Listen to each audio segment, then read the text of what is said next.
So we've been talking about AI being used for writing emails and creating images, right? Well, Yep. buckle up because things just got a lot more interesting. Yeah. We're diving into OpenAI's latest announcement, their brand new AI model series. They're calling it OpenAI O1. And this isn't just a software update here. This Mhm. is like AI took a quantum leap forward. That's a huge shift. Yeah, we're moving beyond AI that just processes stuff quickly. Yeah. OpenAI O1 is different. They Mhm. designed it to actually think through problems, kind of similar to how we do. Okay, I gotta be honest. When I hear an AI can think, I'm picturing, robots taking over the world. Sure. But seriously, what does that even mean, in Yeah. this context? So it's about going beyond just retrieving information. Imagine O1 more like an analyst. You come to it with a problem, and instead of just spitting out, a pre-programmed answer, it analyzes the issue from different angles, tries different approaches. It can even learn from its mistakes along the way. So less like using a calculator and more like collaborating with a colleague. Yeah. Like you're brainstorming ideas and working towards a solution together. Exactly. OpenAI O1 isn't about speed. Really, it's about the process of problem solving.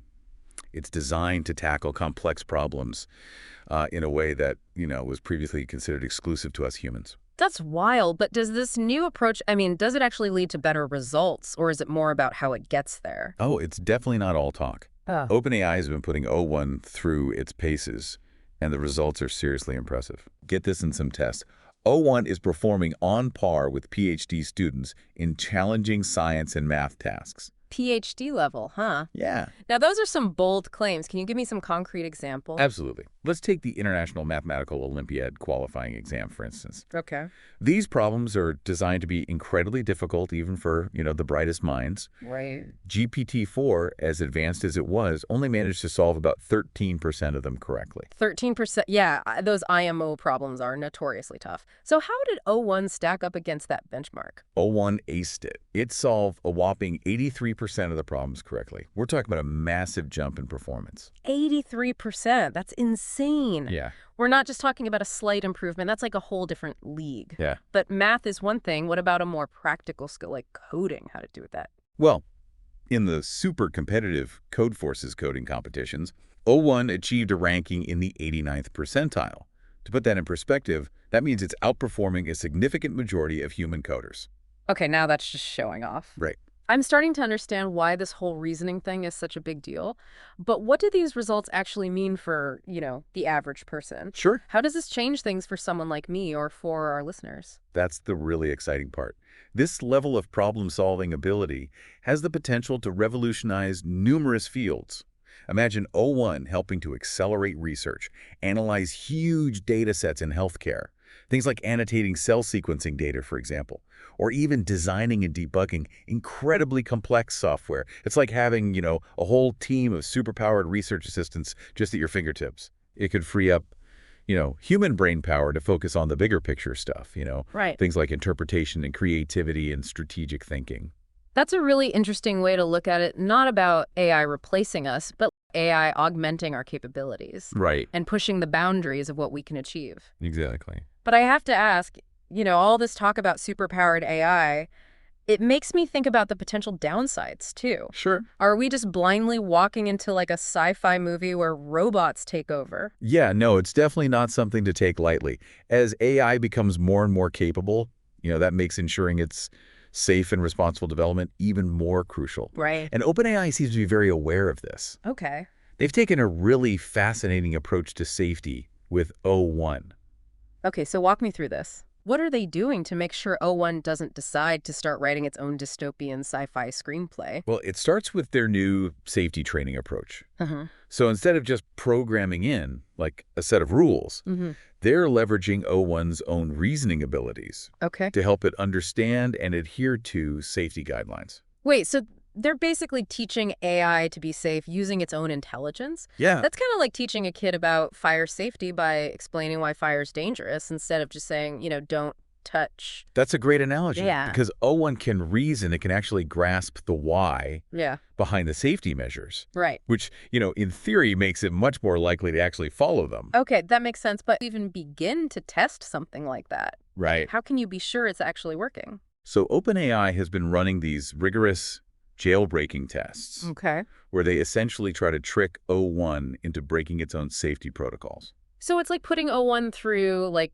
the AI equivalent of a cybersecurity stress test? Exactly. Try to find any vulnerabilities in its safety programming? And the results have been incredibly promising. Okay. Remember GPT-4, the previous model? Yeah. It scored a measly 22 out of 100 on one of the toughest jailbreaking tests. Ouch, 22 out of 100. That doesn't exactly inspire confidence. Yeah, not great. So how did O1 do? O1 scored an 84 on that same test. Wow. That's a huge leap forward in terms of safety. It is a massive improvement. Yeah. It sounds like this new approach to safety training is really paying off. It seems to be. But it's still just one test, right? I mean, are there other measures in place to ensure O1's safety? Absolutely. OpenAI isn't just relying on its own, internal testing. Sure. They're also collaborating with both the US and UK AI safety institutes to conduct independent reviews and testing of O1.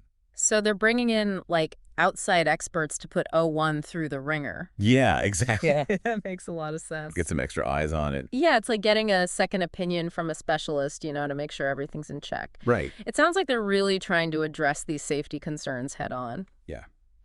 But let's get down to brass tacks here. There. Who actually gets to use this new AI?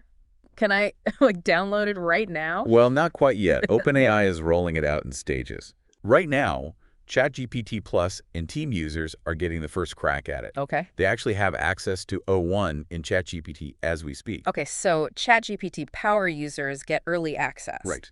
What about the rest of us? Any word on when we might see O1 integrated into, the free version of ChatGPT?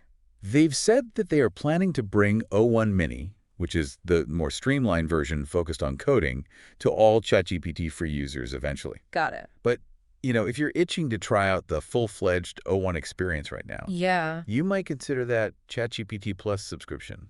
So you mentioned there are two versions of O1. Right. There's, the preview version, and then this O1 Mini Right. is mini, like elite version. Yeah, you can think of it that way. Okay. You can think of them as two tools, designed for slightly different tasks. We've been talking mostly about O1 Preview, which is the more powerful kind of all-rounder model. Right. O1 Mini is a bit more specialized. It's, faster. It's more cost-effective. Okay. And it really excels at tackling coding challenges. So if I'm trying to, build an app or something, Right, yeah. O1 Mini that's the one to go to. Exactly, yeah. What about developers who want to, incorporate O1 into their own projects? Is there, an API available for that?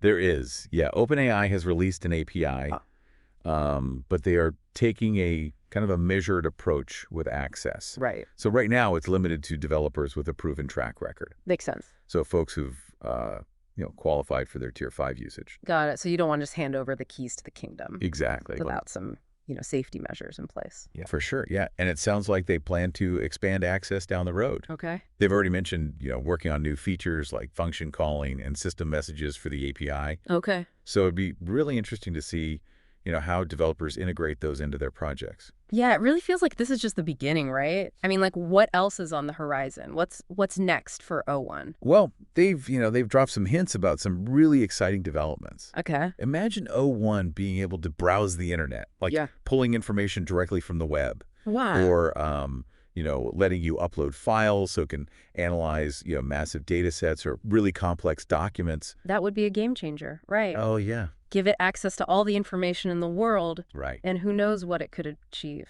Yeah, that's right. It's really... It's exciting, but a little bit daunting at the same time, right? Yeah, for sure. It definitely raises a lot of questions, but I think that's part of what makes this so fascinating, Yeah, for sure. Well, we've covered a lot of ground in this deep dive, from how O1 actually thinks to, the potential benefits and, of course, the safety concerns that come with, such a powerful new technology. Right. So as we wrap up here, what's the key takeaway you want to leave with our listener today? I think the most important thing to remember is that OpenAI's O1, this really does represent a whole new era of AI. Okay. We're no longer just talking about machines that can process information quickly. This is about AI that can truly understand and reason and learn. It has the potential to reshape industries, accelerate scientific discovery, and fundamentally change the way that we approach complex problems. It's a lot to wrap your head around. It is. This whole idea of AI that can reason like we do. It's exciting. It's a little bit scary. Yeah, And it's definitely something that we'll be keeping a close eye on here at the Deep Dive. for sure. So thanks for taking us through this incredible journey into the future of AI. My pleasure. Thanks for having me.